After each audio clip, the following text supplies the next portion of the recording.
Hello दोस्तों, आपका स्वागत है हमारी YouTube channel innovative class by Abhinandan sir पे। हम लोग साइंस में फिजिक्स पढ़ रहे थे। फिजिक्स में 2 लेक्चर पढ़ चुके थे। आज हमारा ये तीसरा लेक्चर है। अगर आपको ये वीडियो पसंद आए तो लाइक, शेयर एंड सब्सक्राइब कर दीजिएगा। फिजिक्स में हम चैप्टर प्रकाश पढ़ रहे थे। प्रकाश का तीसरा लेक्चर है। पिछले 2 लेक्चर में हम लोग प्रकाश के बारे में जानते, प्रकाश होता क्या है और प्रकाश स्रोत जाने थे और प्रकाश के गुण जाने थे।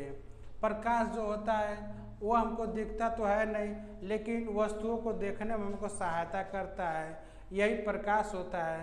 अब प्रकाश स्रोत देखे थे, सूर्य होगा, तारा होगा, ये होता है प्राकृतिक प्रकाश स्रोत। और कृत्रिम प्रकाश स्रोत होता है मोमबत्ती, बल्ब, ये सब हो जाते हैं। और प्रकाश का गुण देखे थे, प्रकाश हमेशा सीधी रेखा में चलता है और प्रकाश एक माध्यम से दूसरे माध्यम में जाता है तो अपने पथ से विचलन हो जाता है। और भी गुण देखे थे, प्रकाश में निर्वात की चाल 3 × 10⁸ मीटर प्रति सेकेंड होता है और दृश्य प्रकाश की तरंग दर 4000 एंगस्ट्रॉम से 8000 एंगस्ट्रॉम होते हैं। आज उसके आगे हम देखेंगे प्रकाशिक माध्यम। प्रकाशिक माध्यम मतलब जिन माध्यम से प्रकाश गुजर जाता है उसको प्रकाशिक माध्यम कहते हैं। देखेंगे प्रकाशिक माध्यम, ऑप्टिकल मीडियम। प्रकाश जिन माध्यमों से गुजरता है तो उसे प्रकाशिक माध्यम कहते हैं। प्रकाश जिन भी माध्यमों से गुजर जाता है उसको प्रकाशिक माध्यम कहते हैं। प्रकाशिक माध्यम ये 3 प्रकार के होते हैं। पहला हो जाएगा पारदर्शक माध्यम। पहला होगा पारदर्शक माध्यम। जिन माध्यमों से प्रकाश का अधिकांश भाग गुजर जाता है उन्हें पारदर्शक माध्यम कहते हैं। मतलब प्रकाश जिन माध्यम से अधिकांश भाग गुजर जाता है, मतलब 100 में 95% गुजर जाता है, उसको पारदर्शक माध्यम कहते हैं। उदाहरण के रूप में वायु में जब प्रकाश हम बारेंगे चाहे जलाएंगे तो प्रकाश का अधिकांश भाग गुजर जाता है। दूसरा हो जाएगा कांच जब लेंगे हम, उस पर प्रकाश जब डालेंगे तो उसमें भी लगभग अधिकांश भाग उसका गुजर जाता है, आर पार हो जाता है। दूसरा हम देखेंगे प्रकार पारभाषक माध्यम। ये ऐसा माध्यम होता है जिन माध्यमों से प्रकाश का केवल आंशिक भाग ही गुजर जाता है, उन्हें पारभाषक माध्यम कहते हैं। आंशिक का मतलब होता है 100 में मान लीजिए 70% कुछ भाग परावर्तित हो जाता है। क्या होता है, जिन माध्यमों से प्रकाश का केवल आंशिक भाग ही गुजर जाता है उन्हें पारभाषक माध्यम कहते हैं। उदाहरण के रूप में दूषित जल, मान लीजिए कोई जल पानी ले लिए, उसमें थोड़ा मिट्टी के कण डाल दिए, कुछ और भी डाल दिए, वो दूषित हो जाएगा। तो उसमें जब हम प्रकाश डालेंगे तो कुछ प्रकाश का कुछ हिस्सा वो खुद शोषित कर लेता है और कुछ हिस्सा गुजर जाता है, वही होता है आंशिक भाग। दूसरा होगा घिसा हुआ कांच। अगर कोई कांच ले लिए, उसको घिस दिए, हम रफ कर दिए, जब उस पर प्रकाश हम डालेंगे तो उसका कुछ हिस्सा उस पार जाएगा, कुछ हिस्सा परावर्तित हो जाएगा। तेलीय कागज, जो कागज ले उस पर तेल गिरा देंगे, तेली हो जाएगा, तो उस पर कम मात्रा में प्रकाश गुजरता है। अब तीसरा प्रकार देखेंगे अपारदर्शक माध्यम। अपारदर्शक आप खुद समझ सकते हैं। पारदर्शक का मतलब जब ज्यादा चला जा रहा है आर पार, अपारदर्शक का मतलब एकदम नहीं जाएगा। क्या होता है, जिन माध्यमों से प्रकाश का कोई भाग नहीं गुजर सकता है उसे अपारदर्शक माध्यम कहते हैं। मान लीजिए कोई भी भाग नहीं गुजर पाता है प्रकाश का। एग्जाम्पल में लकड़ी, जब लकड़ी ले लेंगे उस पर जब लाइट जलाएंगे तो उस पार प्रकाश जाएगा ही नहीं। और लोहा भी जब जलाएंगे तो नहीं जाएगा। उसी प्रकार दीवार ले लिए, दीवार पे लाइट जलाएंगे तब भी उस पार प्रकाश नहीं जाएगा।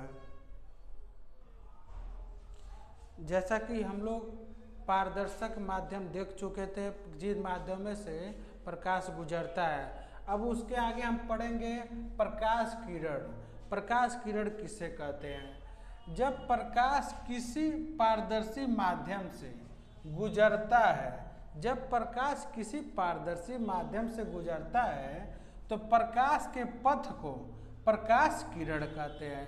जब प्रकाश किसी पारदर्शी माध्यम से गुजरता है तो प्रकाश का एक पथ बनेगा, उसी पथ को प्रकाश किरण कहते हैं। तथा प्रकाश किरणों के समूह को, मतलब कई सारे प्रकाश की किरणें हो, उस समूह को प्रकाश पुंज कहते हैं। जहाँ पे कई सारी प्रकाश की किरण आ जाएंगी उसको प्रकाश पुंज कहते हैं। प्रकाश पुंज 3 प्रकार के होते हैं।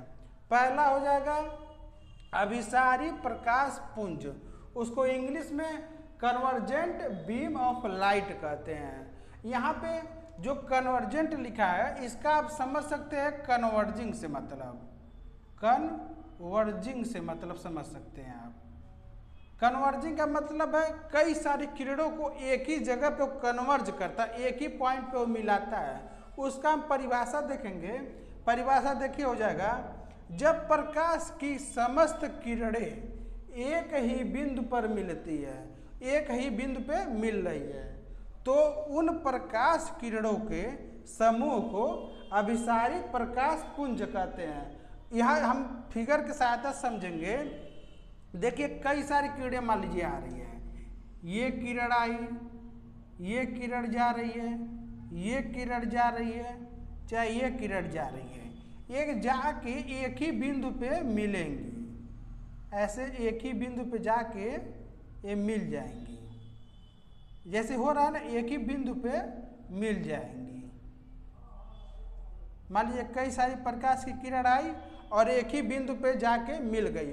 उसका हम देखिए डिफिनीशन देख रहे हैं ना, जब प्रकाश की किरणें समस्त किरणें एक ही बिंदु पे मिलती है, उसी को प्रकाश किरणों के समूह को अभिसारी प्रकाश पुंज कहते हैं। अब इसके दूसरा देखेंगे हम। अब हम प्रकाश पुंज के दूसरा प्रकार देखेंगे। दूसरा होता है अपसारी प्रकाश पुंज, इसको इंग्लिश में डाइवर्जेंट बीम ऑफ लाइट कहते हैं। डाइवर्जिंग से आप अर्थ निकाल सकते हैं डाइवर्जिंग, मतलब एक डाइवर्जिंग का मतलब होता है फैलाव। अब समझेंगे इसका परिभाषा।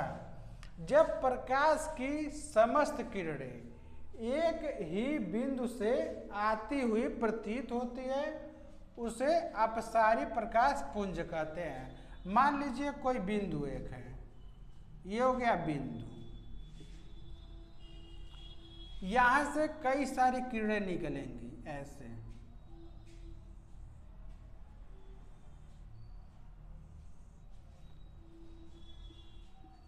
तो डाइवर्जेंट का मतलब समझ रहे हैं ना, एक ही बिंदु से, जैसे नहीं लगे डाइवर्ज हो रहा है, जैसे एक दूसरे से फैल रहा है। उसे एग्जाम्पल में परिभाषा देखेंगे। जब प्रकाश की समस्त किरणें एक ही बिंदु से आती हुई प्रतीत होती है, अपसारी प्रकाश पुंज कहते हैं। उसका मतलब यही हो गया, बिंदु हो गया, यहाँ से कई सारी प्रकाश की किरण निकल रही है, यही अपसारी प्रकाश पुंज हो गया। अब उसका तीसरा प्रकार देखेंगे हम, समांतर प्रकाश पुंज, पैरेलल बीम ऑफ लाइट। इसका परिभाषा होता है, जब प्रकाश की समस्त किरणें एक दूसरे के समांतर होती हैं तो उन किरणों के समूह को प्रकाश समांतर पुंज कहते हैं। समांतर, अब समझेंगे समांतर किसको कहते हैं। मान लीजिए एक रेखा ये हो गई, एक रेखा ये हो गई, एक रेखा ये हो गई, एक रेखा ये हो गई। मान लीजिए ये सब प्रकाश की किरण है, ये एक दूसरे के समांतर है, ये जाके कहीं पे भी नहीं मिलती है, एक दूसरे के पैरेलल होती है, इसी को समांतर प्रकाश पुंज कहते हैं। उसका ये फिगर हो गया।